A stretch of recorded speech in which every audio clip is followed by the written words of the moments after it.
नमस्कार दोस्तों, स्वागत है आपका जीके लाइव पाठशाला में। उत्तर प्रदेश पुलिस एग्जाम के लिए यूथ कंपटीशन टाइम्स का 51 प्रैक्टिस सेट का जो है श्रृंखला सॉल्व कर रहे थे, जिसमें से सामान्य अध्ययन में आपका 7 प्रैक्टिस सेट हो चुका था। आज आपका 8वां प्रैक्टिस सेट है। इसके साथ ही साथ जो है आईडब्ल्यूए का यानी अंकित भाटी सर का और घटना चक्र की भी बुक कवर हो रही है, तो उसे भी आप लोग देख सकते हैं। प्लेलिस्ट आपको नीचे मिल जाएगा। चलिए शुरुआत करते हैं 8वें प्रैक्टिस सेट का। जो लोग भी नए जुड़े हैं प्लीज आप लोग वीडियो को लाइक करिएगा और चैनल को जरूर सब्सक्राइब कीजिएगा। पहला क्वेश्चन इसमें दिया गया है, चुंबकीय चालक घनत्व की इकाई क्या है? चुंबकीय चालक घनत्व की ऑप्शन ए है न्यूटन, बी है टेस्ला, सी है अर्ग और डी है आपका वेबर। जवाब हो जाएगा आपका ऑप्शन नंबर यहाँ से बी होता है, टेस्ला होता है। टेस्ला होता है किसका? चुंबकीय चालक घनत्व का मात्रक होता है। इसे जो है कैपिटल टी से प्रदर्शित करते हैं। देखिए स्मॉल टी नहीं है, कैपिटल टी है। और यह जो है यहाँ से बी ऑप्शन सही होगा।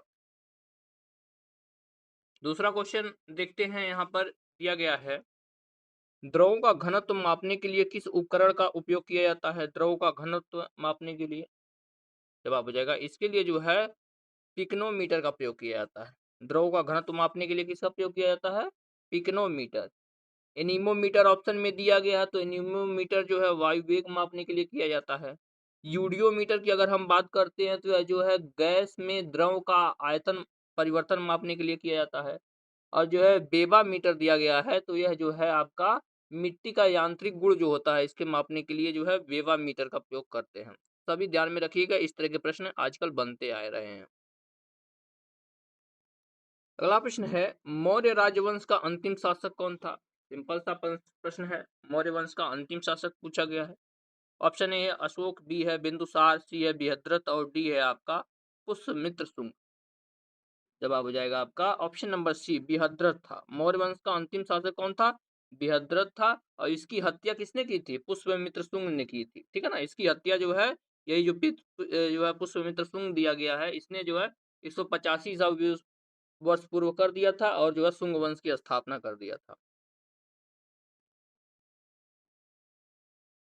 नेक्स्ट क्वेश्चन दिया गया है, निम्नलिखित में से त्रिपिटक किससे संबंधित है? त्रिपिटक जवाब हो जाएगा आपका, यह जो है आपके बौद्ध धर्म से संबंधित है। ऑप्शन यहाँ से डी सही हो जाएगा। किससे संबंधित है?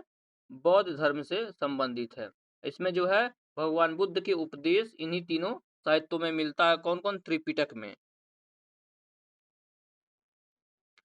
अगला प्रश्न, पुरी में पुरुषोत्तम जगन्नाथ मंदिर का निर्माण के संबंध में किस राजवंश था? यानी पुरी का जगन्नाथ मंदिर जो है इसको किस वंश के शासकों ने बनवाया है, यह पूछा गया है। जवाब हो जाएगा इसको जो है आपके गंग वंश के शासकों ने बनवाया है। सी ऑप्शन सही है। किसने बनवाया है? गंग वंश के शासक जो है 12वीं शताब्दी में अनंत वर्मन चोंडगंग ने इसको बनवाया था।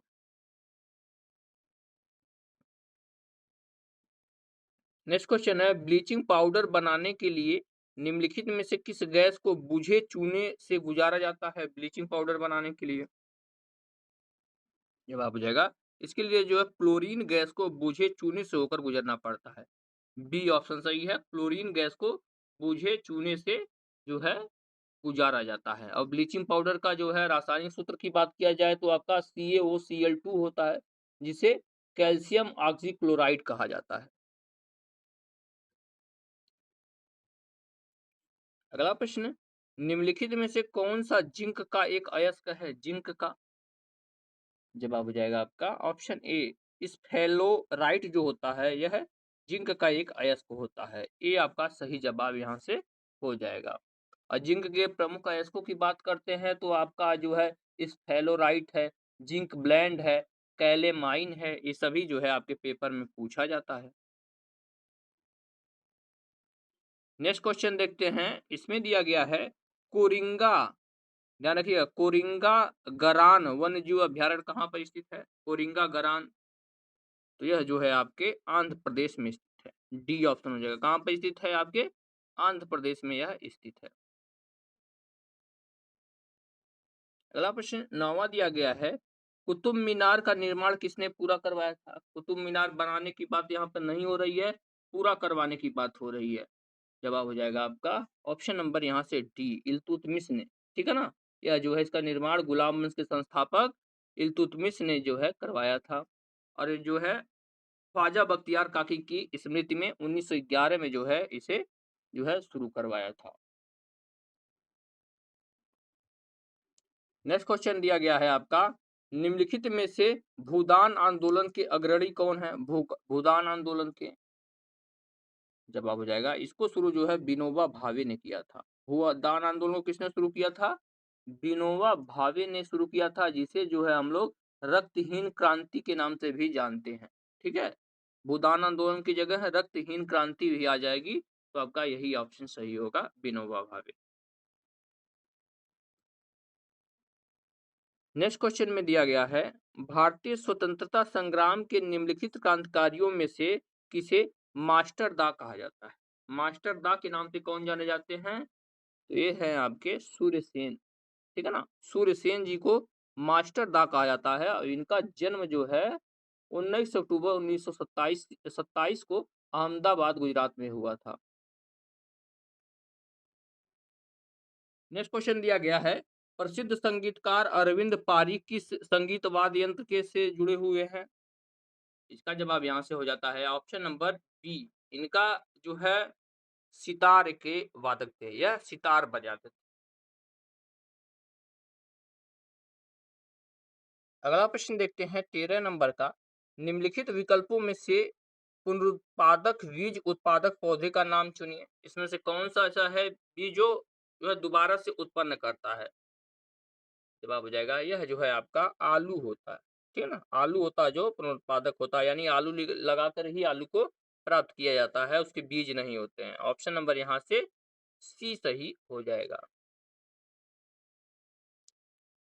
अगला प्रश्न, मनुष्य की आंख का रंग आंखों में कौन से जो है किसकी स्थिति रंग द्रव्य पर निर्भर करती है? जवाब हो जाएगा आइरिस करती है। ऑप्शन नंबर यहाँ से ए सही होगा, क्या करती है? आइरिस के द्वारा जो है आंखों का रंग निर्धारण होता है, और यह जो है एक अपारगम्य झिल्ली पर्दा होता है।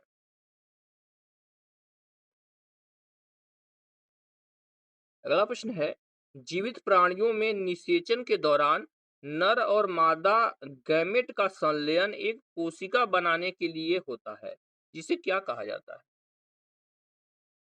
ऑप्शन ए है युग्मनज कहा जाता है, बी है भ्रूण, सी है डिंब और डी है आपका शुक्राणु। जवाब हो जाएगा, इसे जो है युग्मनज कहते हैं। ऑप्शन नंबर यहाँ से ए सही होगा, क्या कहा जाता है इसे? युग्मनज कहा जाता है।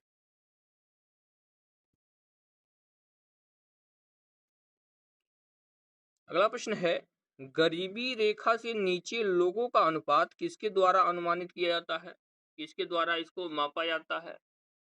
जवाब हो जाएगा, यह जो है लोगों की संख्या के अनुपात में इसकी गणना की जाती है। लोगों की संख्या के अनुपात में कैसे किया जाता है? जैसे देश में निर्धनों की संख्या बटे देश की कुल जनसंख्या गुणे 100, इस तरह से परसेंटेज जैसे आप निकालते हैं, सेम उसी तरह से इसको निकाला जाता है। यानी जो है गरीबों की संख्या दे दी जाती है और नीचे जो है टोटल दे दिया जाता है, यानी देश में कुल जनसंख्या दे दी जाती है, गुणे 100 कर दिया जाता है, तो निकल जाता है। अगला प्रश्न है, कॉफी का मूल स्थान निम्नलिखित में से कौन सा देश है? कॉफी का जवाब हो जाएगा ऑप्शन नंबर ए, कॉफी जो है इथोपिया से जो है आया था।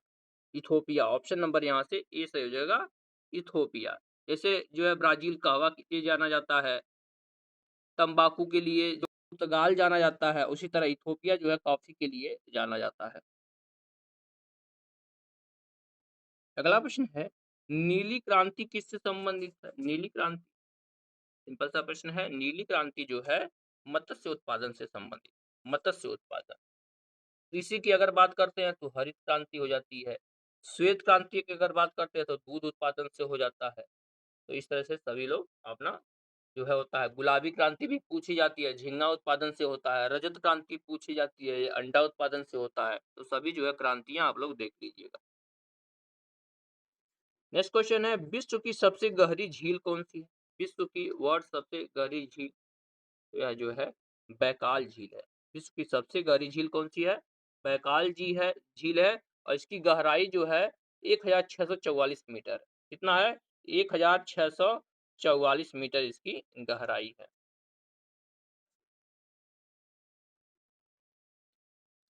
अगला प्रश्न है, किस महाद्वीप में कोई ठंडा मौसम नहीं है? कौन से महाद्वीप, कौन सा ऐसा महाद्वीप है जहां पर कोई भी ठंडा मौसम नहीं है, यानी हमेशा मौसम गर्म रहता है? जवाब हो जाएगा ऑप्शन नंबर ए, यह जो है अफ्रीका महाद्वीप है, जहां का मौसम हमेशा गर्म रहता है और भूमध्य रेखा यहीं से होकर गुजरती है। नेक्स्ट क्वेश्चन है, निम्नलिखित भारतीय राज्यों में से कहां से कर्क रेखा नहीं गुजरती है? जवाब हो जाएगा ऑप्शन डी, कर्क रेखा जो है उत्तर प्रदेश से होकर नहीं गुजरती है। कर्क रेखा के बारे में बहुत पहले से आप लोग पढ़ते आए हैं।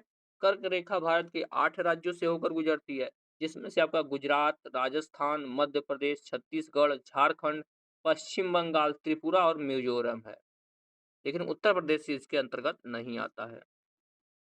बढ़ते हैं अगले पेज की तरफ। जो लोग भी नए जुड़ रहे हैं, प्लीज आप लोग वीडियो को जरूर लाइक करते रहिएगा। क्वेश्चन दिया गया, टिहरी बांध कहाँ पर स्थित है? टिहरी बांध कौन सी नदी पर है? 22वां नंबर 100 माफ कीजिए 22 नंबर का प्रश्न है। जवाब हो जाएगा यह जो है आपके भागीरथी नदी पर स्थित है। टिहरी बांध कहाँ पर है? भागीरथी नदी पर स्थित है और यह जो है उत्तराखंड में स्थित है।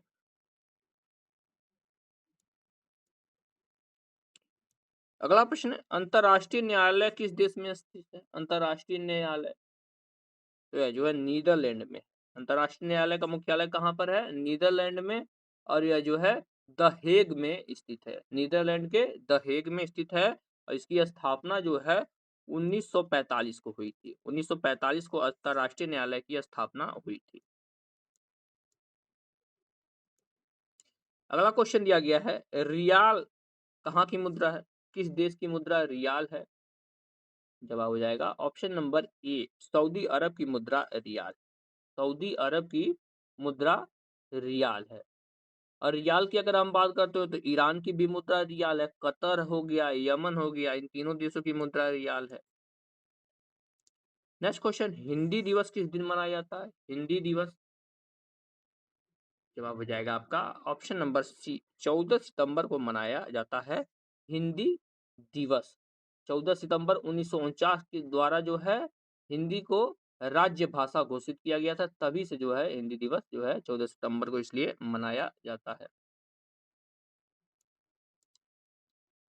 नेक्स्ट क्वेश्चन दिया गया है, डिस्कवरी ऑफ इंडिया के लेखक कौन है? सिंपल सा प्रश्न है, बहुत बार पूछा गया है डिस्कवरी ऑफ इंडिया के बारे में।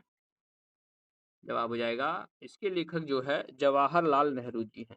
जवाहरलाल नेहरू जी हैं डिस्कवरी ऑफ इंडिया के लेखक।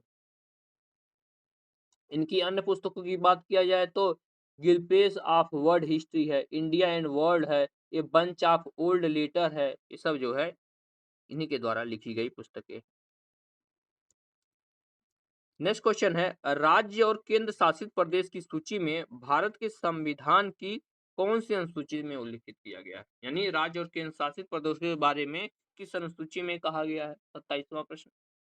जवाब हो जाएगा यह जो है पहली अनुसूची में कहा गया है। राज्य और केंद्रों के बारे में कहा है, पहली अनुसूची में इसका वर्णन किया गया है।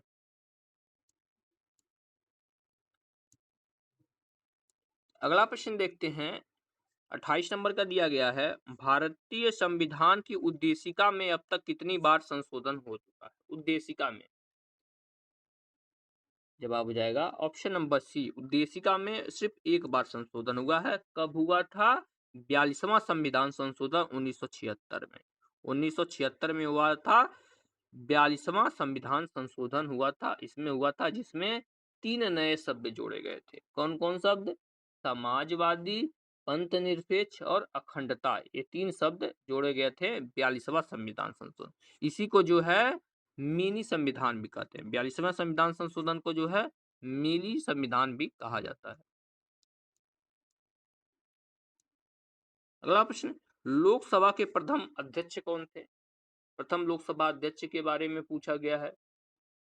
जवाब हो जाएगा प्रथम लोकसभा अध्यक्ष जो है जीवी मावलंकर थे, यानी गणेश वासुदेवन मावलंकर थे। इनका कार्यकाल की अगर बात करते हैं तो पहली बार इनका कार्यकाल जो है 15 मई 1952 से लेकर जो है 27 फरवरी 1956 तक रहा है। नेक्स्ट क्वेश्चन, उत्तर प्रदेश का चरकुला क्या है? चरकुला के बारे में आप लोग जो है भली-भाँति परिचित हैं, चरकुला के बारे में पूछा भी जाता है। उत्तर प्रदेश के जितने भी नृत्य हैं या वाद्य यंत्र हैं या उससे संबंधित जो है घराने हैं, सब पूछे जाते हैं। तो जो है इसको आप लोग ध्यान में रखेंगे और जहाँ तक इसके जवाब की बात किया जाए तो डी हो जाएगा। यह जो है ब्रज क्षेत्र का पारंपरिक लोक नृत्य है। ब्रज क्षेत्र का पारंपरिक लोक नृत्य है चरकुला।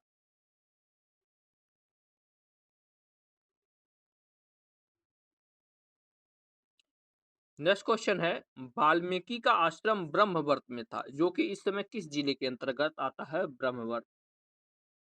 जवाब हो जाएगा यह जो है बिठूर के अंतर्गत आता है। ठीक है ना, बिठूर जो कि आपका काशी विश्वनाथ, माफ कीजिएगा, वाल्मीकि जो है का आश्रम ब्रह्मवर्त जो कि बिठूर में स्थित है और यह जो है धार्मिक स्थल है। यह नेक्स्ट क्वेश्चन दिया गया है, वाराणसी के विश्वनाथ मंदिर का निर्माण किसने करवाया था? वाराणसी के विश्वनाथ मंदिर की बात हो रही है यहाँ पे। इसका निर्माण जो है आपके ऑप्शन नंबर यहाँ से ए सही हो जाएगा।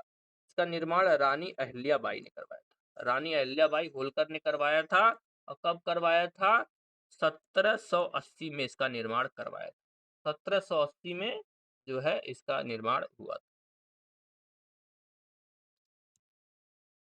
नेक्स्ट क्वेश्चन है, स्वतंत्रता के बाद उत्तर प्रदेश की पहली मुख्यमंत्री कौन थे? जवाब हो जाएगा ऑप्शन ए, ये थे आपके पंडित गोविंद वल्लभ पंत। पंडित गोविंद वल्लभ पंत जी स्वतंत्रता के बाद जो है प्रथम मुख्यमंत्री थे। अगर यही वर्तमान की बात किया जाए तो योगी आदित्यनाथ जी हैं, जिनका जो है कार्यकाल 19 मार्च 2017 से अभी तक चल रहा है।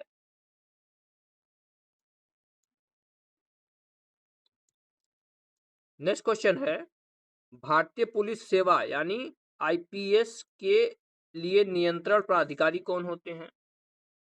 यानी किसके नियंत्रण में काम होता है या कार्य करते हैं? तो यह जो है गृह मंत्रालय के अंतर्गत यह कार्य करते हैं, जो कि केंद्र सरकार के अंतर्गत आता है। इसके अंतर्गत जो है यह कार्य करते हैं। अगला प्रश्न दिया गया है, निम्नलिखित, माफ कीजिएगा, नेक्स्ट क्वेश्चन देखते हैं। दिया गया निम्नलिखित में से कौन सा उत्तर प्रदेश का सबसे पुराना विश्वविद्यालय है? सबसे पुराने विश्वविद्यालय की बात हो रही है यहाँ पर। तो इसमें से जो है महात्मा गांधी, माफ कीजिएगा, इलाहाबाद केंद्रीय विश्वविद्यालय सबसे पुराना विश्वविद्यालय। डी ऑप्शन सही होगा। कौन सा है? इलाहाबाद केंद्रीय विश्वविद्यालय। इसकी स्थापना जो है, इसकी स्थापना 23 सितंबर 1887 कब हुआ था? 23 सितंबर 1887 को हुआ था। किसके समय में हुआ था? यह जो है लॉर्ड डफरिन के समय में इसका स्थापना हुआ था और इसी को हम लोग जो है पूर्व के ऑक्सफोर्ड के नाम से भी जानते हैं। यह जो है यूपी प्लस में प्रश्न पूछा गया था। इसको क्या कहते हैं? पूर्व का ऑक्सफोर्ड भी कहा जाता है। इस तरह से हमने जो है 8वां प्रैक्टिस सेट पूरा कर लिया है। ये सीरीज पसंद आ रही हो तो वीडियो को जरूर लाइक करते रहिएगा और चैनल को आप लोग जरूर सब्सक्राइब कीजिए। मिलते हैं नेक्स्ट लेक्चर में, तब तक के लिए धन्यवाद।